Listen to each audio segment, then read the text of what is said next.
O Ministério Público do Trabalho abriu inquérito para apurar as responsabilidades do dono do trenzinho que atropelou e matou um adolescente de 14 anos no último fim de semana em Ribeirão Preto.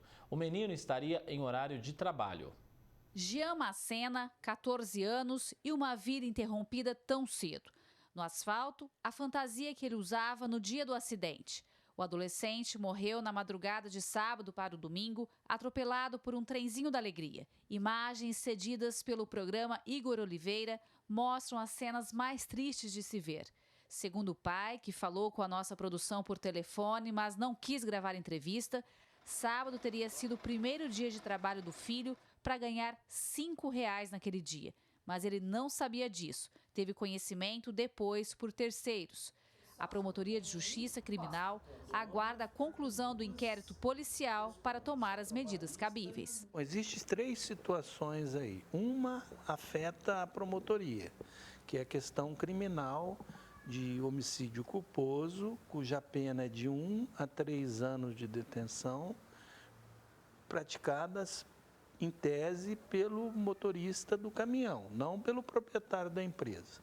Agora, ao proprietário da empresa, ele ficará responsável por multa, com relação, ele não tinha alvará para funcionar. Quanto ao proprietário do trenzinho, a investigação está a cargo do Ministério Público do Trabalho, que já abriu um inquérito para apurar as responsabilidades. Tá claro que houve uma irregularidade na contratação de um menino de 14 anos, num trabalho insalubre, ganhando R$ 5. É óbvio que isso afronta a legislação trabalhista. Por isso que o Ministério Público do Trabalho já instaurou um inquérito para apurar esses fatos. A Prefeitura informou que a empresa responsável pelo veículo que causou o acidente protocolou o pedido de alvará na última quinta-feira, dia 28, e por isso o processo estava em análise. Isso significa que não havia autorização para atuar. Disse também que o proprietário será multado e a emissão do alvará suspensa por tempo indeterminado. E diante disso, alguns donos de trenzinhos se reuniram e decidiram mudar a maneira de trabalhar para oferecer mais segurança. Decidimos, durante 20 dias, o período de 20 dias, trabalhar sem personagens, né? Para alguns trenzinhos ir se adequando. Quem não tem personagem de maior, para estar buscando personagem de maior, porque normalmente são todos de maior. Casualmente, né, acontece. Mas para estar se adequando, a gente quer trabalhar corretamente. O que a gente quer é que continue só com os maiores, né? Na minha empresa a gente não tem menores, mas a gente sabe que em algumas empresas ainda tem alguns menores, então a gente quer esse prazo aí, principalmente agora 20 dias sem personagem, em apoio também a essa família, os sentimentos de tudo isso que aconteceu aí. Se for preciso mudar radicalmente, colocar personagem dentro do trenzinho, só dentro do trenzinho, a gente está discutindo. Tudo que for para melhorar, para a gente continuar trabalhando, entendeu? Horário a gente tem cumprido, assim, a maioria tem cumprido, som a gente vai diminuir. Segundo o grupo, hoje circulam em Ribeirão 20 trenzinhos. Desses, 8 possuem alvará. Outros 8 estão com casos pendentes no Departamento de Fiscalização da Prefeitura e 4 em processo de regularização. O que a Prefeitura tem que fazer é estar com a fiscalização olhando esses veículos. A Polícia Militar também deve olhar se a pessoa tem carta de profissional para dirigir. E essas coisas todas precisam ser observadas. Quer dizer, a gente tem que tomar muito cuidado com isso. Não tem cabimento as pessoas ficarem correndo em torno do carrinho. Ele tem que estar ali dentro, e onde tem uma certa proteção para que eles não façam mais, que não caiam, e que tem essas barreiras que são criadas para evitar que algum acidente ocorra. Gislene Lopes para o Jornal da Clube. Nossa produção tentou contato com o proprietário do trenzinho que atropelou e matou aí esse adolescente de 14 anos no fim de semana, mas ele não foi encontrado. O telefone para denunciar irregularidades envolvendo os trenzinhos é o 153 da Guarda Civil Metropolitana. Para falar mais sobre esse assunto, prazer de receber aqui no nosso núcleo de jornalismo o advogado Jean Alves. Doutor, a matéria termina então com o promotor da Justiça falando da responsabilidade da Prefeitura em fiscalizar.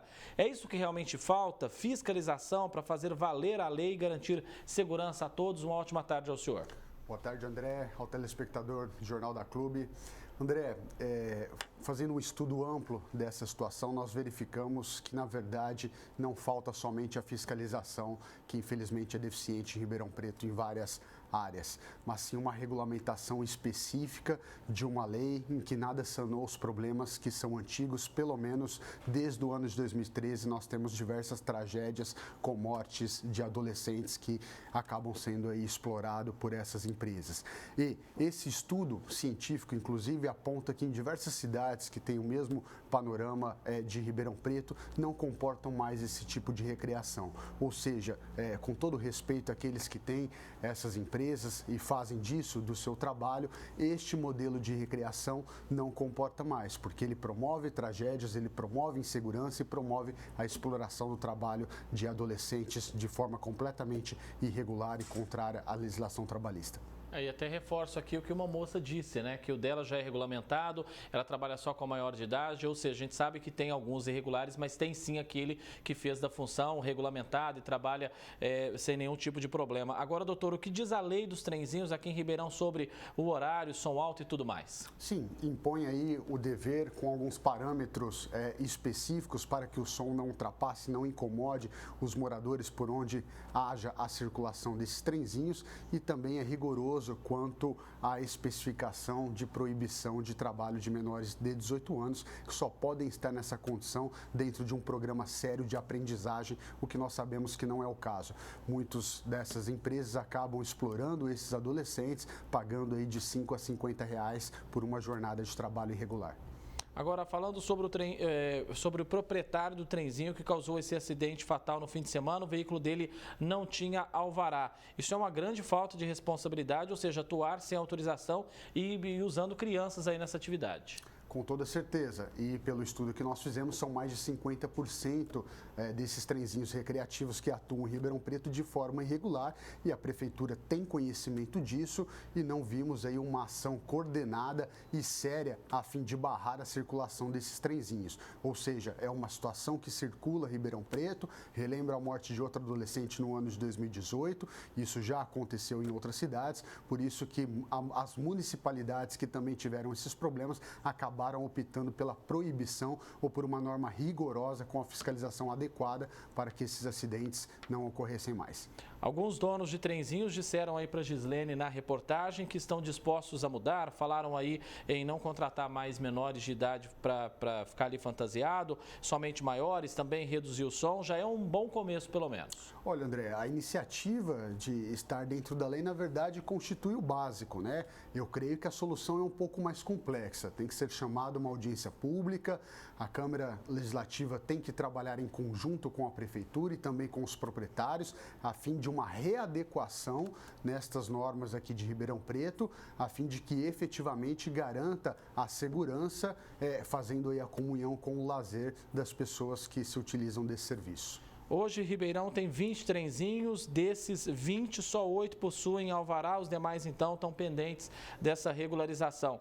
O risco de novos acidentes é grande dentro desse patamar? Quanto mais irregularidade, quanto mais à margem da lei e daquilo que dispõe a regulamentação municipal, maior o risco de acontecer uma tragédia, né? Não é à toa que as normas são realizadas aí com um parâmetro de segurança. Portanto, é preciso relembrar que aqueles que sequer têm alvará, além de responsabilidade administrativa, também estarão sob responsabilidade criminal, não só por um evento culposo, como disse o promotor de justiça, mas relembra também que, de acordo com o artigo 13, parágrafo 2º do Código Penal, aquele que tem o dever e podendo agir não age, responde dolosamente por algum evento que venha a ocorrer. Doutor Jean Alves, advogado, muitíssimo obrigado mais uma vez pela sua presença aqui no Jornal da Clube. Um grande abraço. Obrigado, André. Sempre um prazer. Até a próxima.